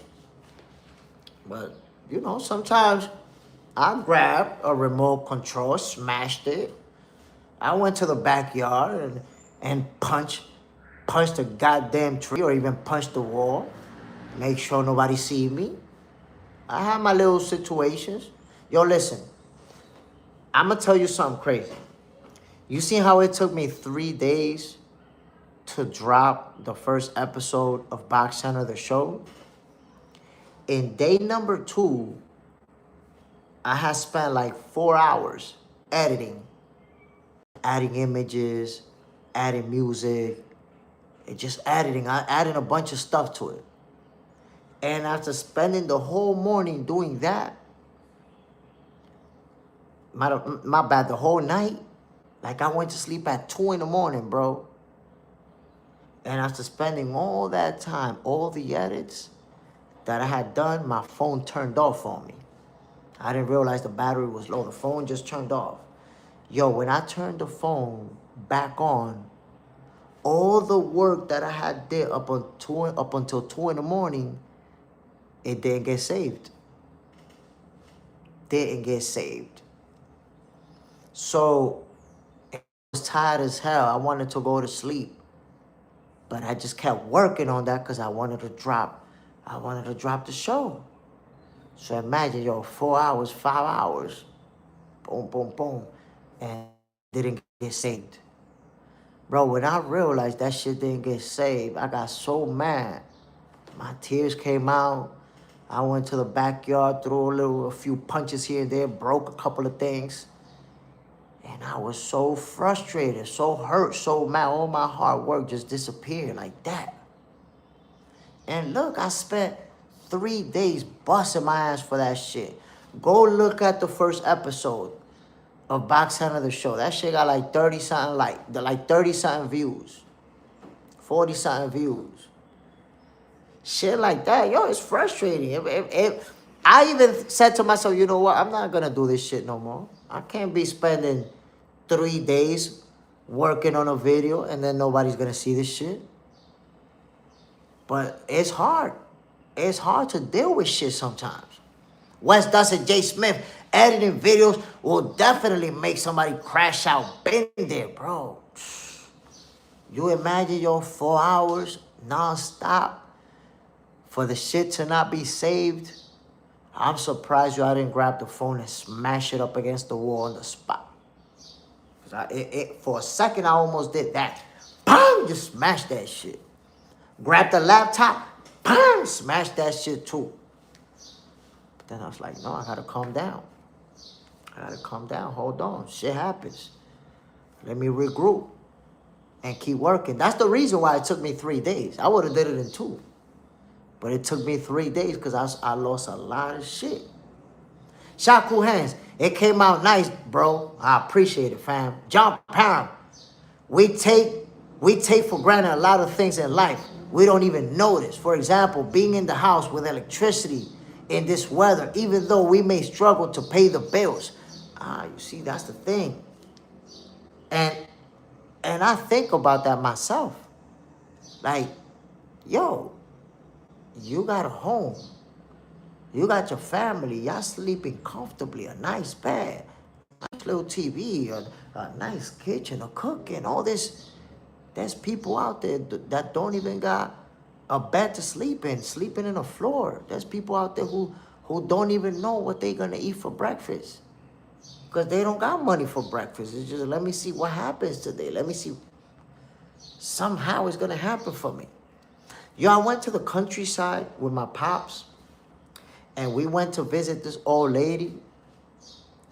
Very small little house made out of wood and cardboard box, literally, and plywood. And I asked her, oh, well, what you was gonna eat for breakfast? And she told me, I don't know. You know, I could just hope somebody show up and give me something. So sometimes I eat breakfast, sometimes I don't. And that shit broke my heart, B. Lady like 60 years old in a little house. When it's mango season, she get mangoes. When it's pineapple season, she get free pineapple of her own backyard. But when it's not in season and she can't get those fruits, she just rely on people from the neighborhood to show up and give her something to eat. And, you know, she's a staple of that neighborhood, so people do it. While we was there in her house, like 3 different people showed up with a little box. Oh, shit, what's that? Yeah, now we bringing her some eggs and some plátanos. Oh, shit, that's nice. Then somebody else shows, oh, shit, what's that? Oh, yeah, we bringing her some milk so she can have some milk for today. So there's people out there who they don't even know what they're going to have for breakfast. There's people out there who go to sleep hungry and don't even know if they're going to have food to eat when they wake up. So ultimately, we are lucky to live the life we live in, bro. We lucky. Thank you, God. I say thank you, God, every morning for the situation, for the position that you put me in. We lucky, my people. We got a lot of shit that people dream of. Dream of. John Parham and kids who only eat at school. That's a fact. Yo, I remember when I was in 4th grade, 5th grade, in elementary school, I would go to school in the morning and I wouldn't even eat breakfast because I have breakfast at home, right? So before going to school, I'm having a bowl of cereal. I'm having, chocolate milk with some toast. I'm having a ham and cheese sandwich in the morning. So when I go to school, I'm not hungry, right? Yo, I still remember that I would do a line and get a breakfast to give it to some kid. Imagine that. Some kid sitting right there. Yo, you're not gonna, asking me, you're not gonna eat breakfast. Nah, I ate in my house. Yo, can you get something for me? I got you, bro. Hold on. I make the line, grab a little tray. I remember at that time in school for breakfast, they would give you a little cereal, a little chocolate milk, a little apple. I would make the line and bring it to some kid. And at that time, I didn't realize, it never crossed my mind that this kid didn't have a way to eat breakfast at home. That never even crossed my mind. It's like, damn, that's crazy. How this person... Now I look back and I'm like, oh shit, man. Those were situations that I got to witness that I didn't even know I was witnessing it as I was living it, because I was a little kid too. I was 8 years old, 9 years old. So the concept of you don't have breakfast in your house to eat, it never dawned to me. I never understood it. John Parham on Lace, but underground is rent free. West Dustin, this is why I like this channel. This real shit right here. It's real shit, my brother, because there's a lot of things that we only really understand when we get older. Once we're older, we could look back at those things and be like, oh shit. It's not as simple as I thought it was when I was a little kid. Because I remember seeing kids in the cafeteria not having breakfast. And then I remember seeing kids who's running for the line, running to get that breakfast. And I remember that for me, eating breakfast at the cafeteria was optional. Why? Because there's times I woke up in my house, I'm like, nah, I don't want to eat that shit. I want to eat my Fruit Loops. Because you remember in the cafeteria, they always gave the same whack-ass cornflakes. I know the cafeteria, but in my cafeteria, if they gave cereal, it was always cornflakes. Not Frosted Flakes, the sweet joint, the cornflakes that don't taste like nothing. So there was times I was like, yo, nah, I'm not eating in the cafeteria. Fuck all that. Eat something in my house. So when we go to school, you could see that there's kids who ain't having breakfast because we just ate breakfast. But then there's kids that will run straight for that breakfast because they didn't have none at home. Look, let me give you an example. Going to the cafeteria, and you guys probably got to see that. I never took nothing extra. Did you ever see the kid that would take the apple and put it in his pocket and take it? Or take the little box of whack-ass cornflakes and hide it in his jacket and take it? Did it ever dawn to you that maybe he don't got those things at home, so he's going to take it home so he could eat that later? That shit never even crossed my mind. In my mind, it's like, yo, why the fuck you taking that? Because back then, I didn't understand it. Then I look back, it's like, damn, man. Some of these kids, they didn't even have the juice. Nah, I ain't gonna cap. I used to like the juice. The thing, look what I like from the cafeteria. I used to love the juice, the little apple juice, the little chocolate milk. And I'm gonna keep it 100 with y'all, man. The beef patties, whoa. I got introduced to beef patties in school. I never knew what that was. First time I ever ate a beef patty, it was in school. Whoa. That was some elite level beef patties. I'm telling you. MS, I met an old veteran who told me he grew up in the Great Depression. Said they used to go to sleep in for breakfast, nap for lunch, and go to sleep early for dinner. Those were the crazy times. I'm telling you. There's people out there today having breakfast for dinner. Having a nap for dinner. And having a nap for breakfast. Like, you hungry? Go to sleep. It's going to go away. You're not going to feel that shit. That's the reality. John Pound, school chocolate milk. Yo, the realness, my people. The realness. I don't know if y'all had the beef patties. Them beef patties, bro, they used to give in school was crazy. It looked like it was made by a straight up Jamaican, bro. The Hydrogram, were you born in the U.S. or D.R.? Nah, my brother. I was born in Dominican Republic. But I went to elementary school in New York City. John Parham, them square slice of pizza on Friday was classic. Oh, my God, yo, the square pizza, that was no joke, too. Clifton Dennis, elite level beef patties. School is crazy work, bro. Them beef patties in elementary school, psh, that be fresh, you bite into it, smoke coming out, elite. Shackle hands. The milk and the stepped on the make. Hold on. This is the only thing that I ever took from the cafeteria. Nothing else but this. Y'all remember the tater tots?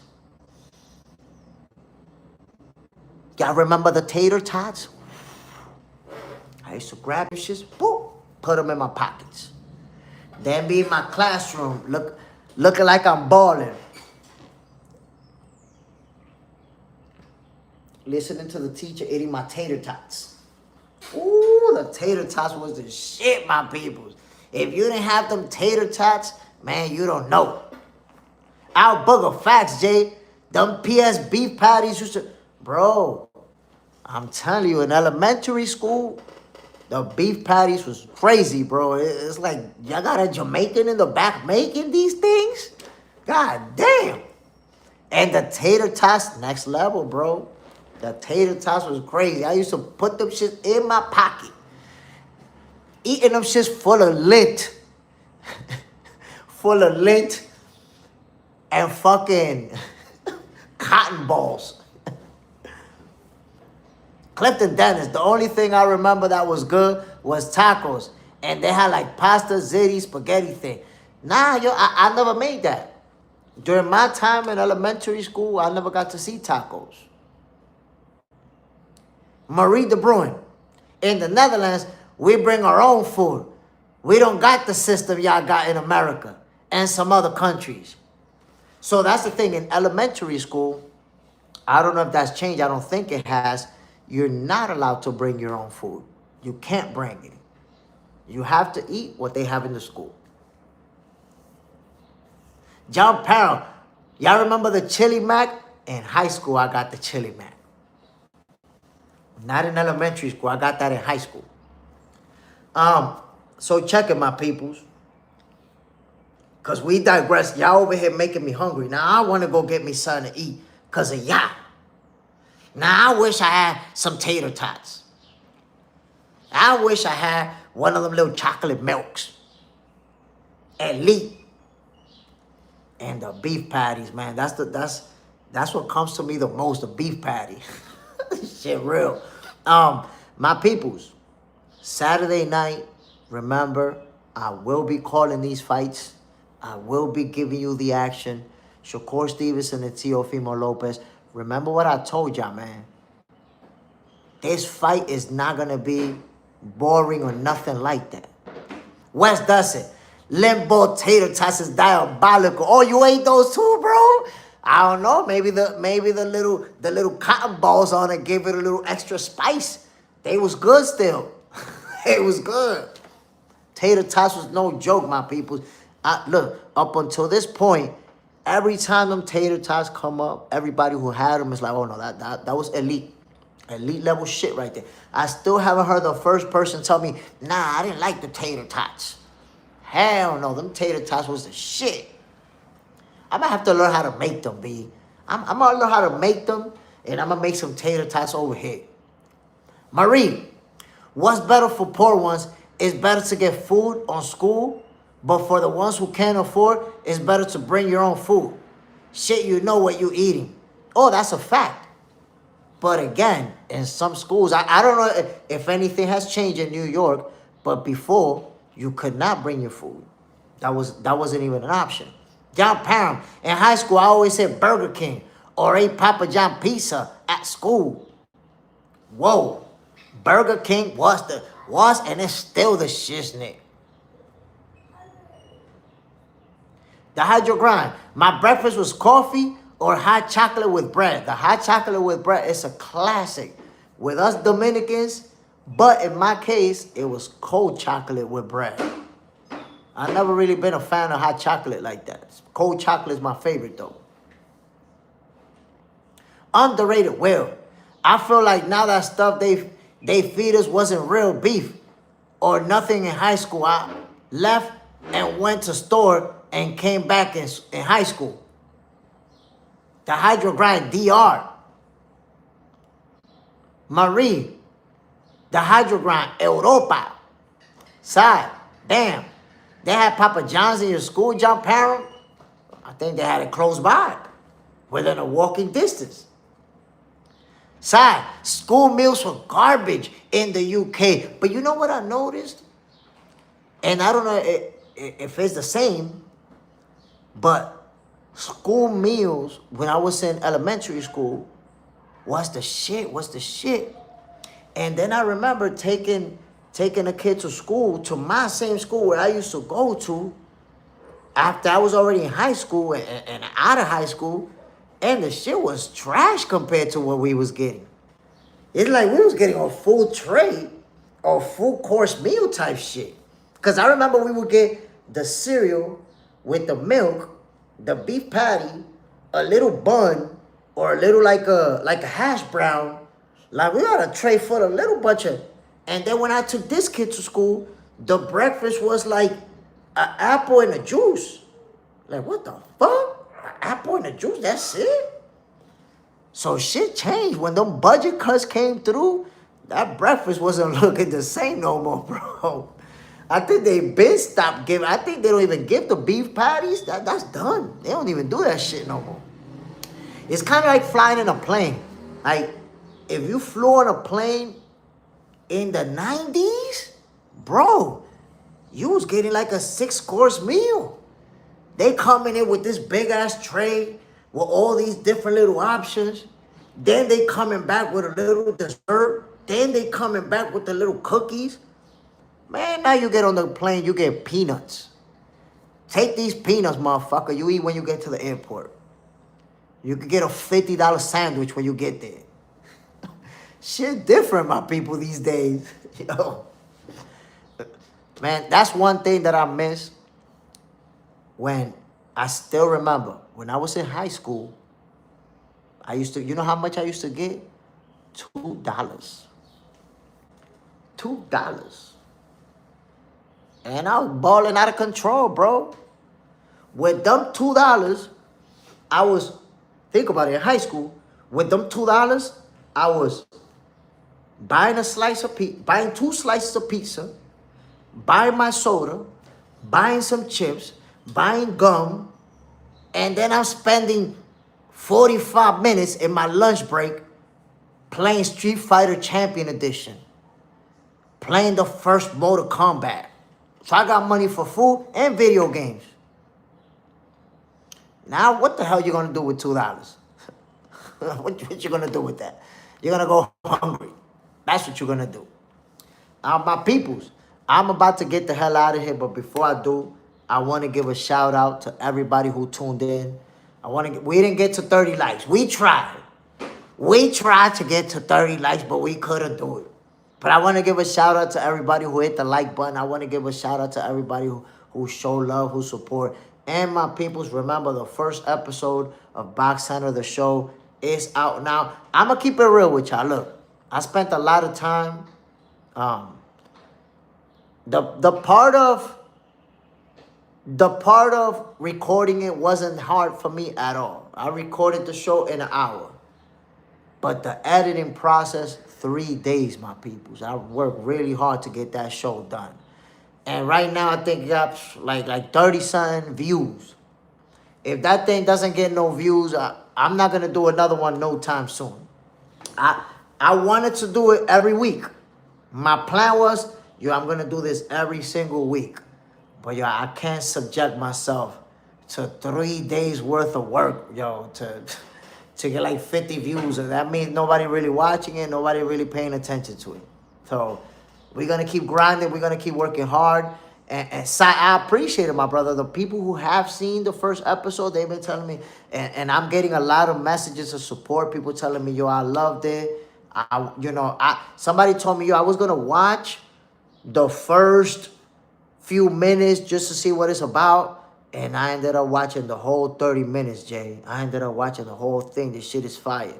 And I appreciate that. Those who hit me up showing me support, I appreciate it. But it's like I said, my peoples, if the shit is going to end up, with 50, 60 views, I can't invest 3 days of work to get that type of result. So I may not do it for now. Maybe, when people get more in tune and people get more behind it, I'll start doing it again.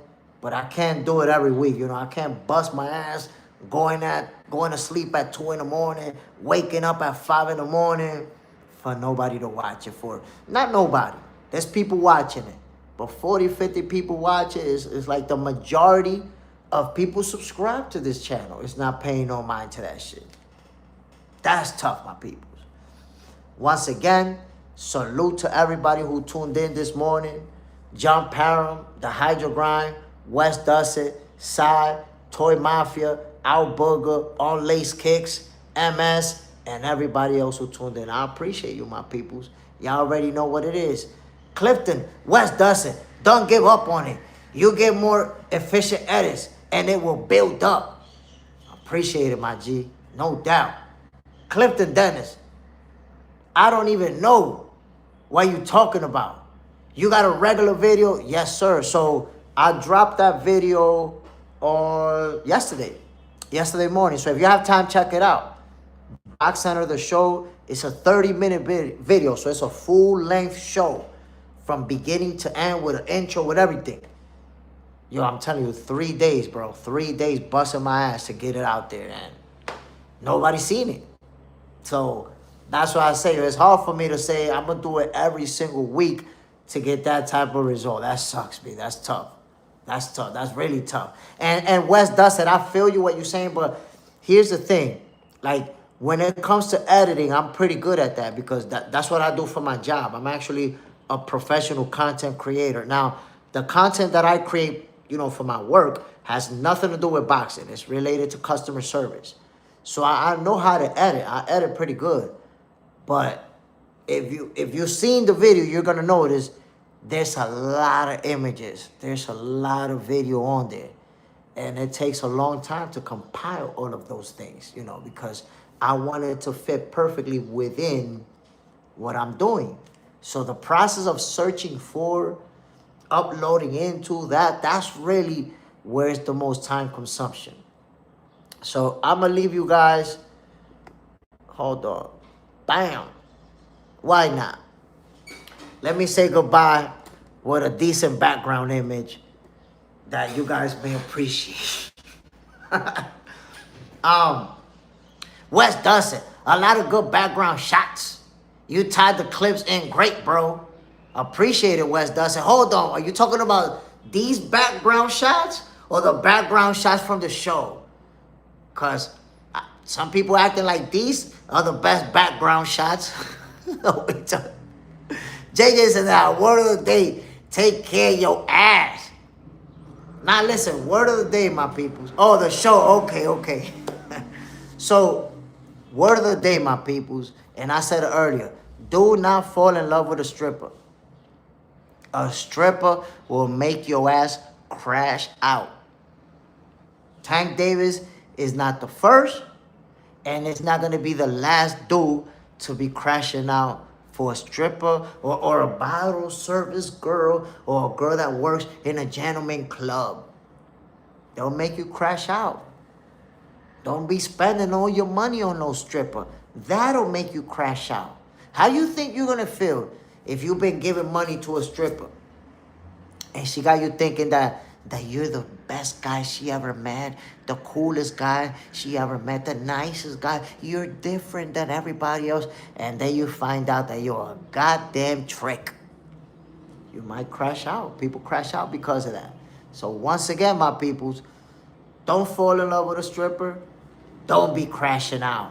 One love. I'm Jay Smith. This is Boxing for Breakfast. And by the way, tonight, I'm going to be with my Puerto Rican brother, Chosen One. We're going to be live. We're going to be talking about the weekend and what's about to go down. So tune in. We're going to be live tonight once again. You guys are going to see me tonight once again. John Parham, I fell for it. Don't judge me, but you'll learn from it. Now, you had a good time, right? You enjoy that. You enjoy those buns, and you'll learn from it. Underrated Will. That's the Club 2C in Miami where 10 girl at. Just asking. Yes, that is correct, bro. That is correct. Tootsie, very popular club. There you go right there. As you can see, Tootsie Station. You don't want to go to Tootsie's, man. That place, a lot of rich people, a lot of athletes, basketball players, stars, rappers, all of that. Don't go there. They're going to clean you out. And then after they clean you out, you're going to be crashing out and shit. Don't be that guy. My peoples, one love, man. I appreciate y'all. See you guys tonight. Bam. I'm out of here. I don't know what y'all looking at. I don't know what y'all looking at. I'm trying to end this show, but you guys won't leave. Get the hell out of here, y'all. God damn.